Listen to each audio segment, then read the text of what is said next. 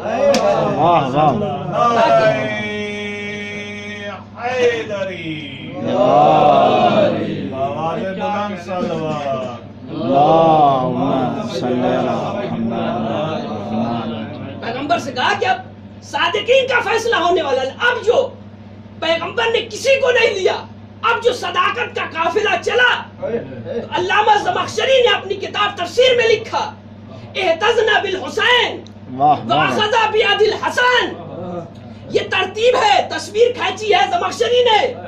احتزنا بالحسین واخذا بیاد الحسن وفاطمہ تمشی فی خلفہ وعلی یمشی فی خلفہا. واہ واہ واہ. حسین کو گود میں لیا ہے, حسین کو گود میں لیا ہے, حسن کے ہاتھ کو پکڑا ہے. رسالت چل رہی ہے اور اس کے پیچھے مرکز امامت اور رسالت فاطمہ ہے. واہ واہ. اور اس کے پیچھے امامت کا مرکز علی ہے. اب عزیزان گرامی, اب جو یہ قافلہ چلا, نصارے نجران سے دور سے دیکھا تو ان کے جملے ہیں. انہوں نے آواز دی واللہ انی لا ارى وجوہا لو سأل اللہ ان یزیل الجبل عن مکانتہ لازالا. واہ واہ سبحان خدا اللہ. کی قسم ہم ایسے نورانی چہرے کو دیکھ رہے ہیں, اگر یہ منزل دعا میں قدم رکھ دے تو پہاڑ اپنی جگہ سے ہٹ جائے. سبحان اللہ.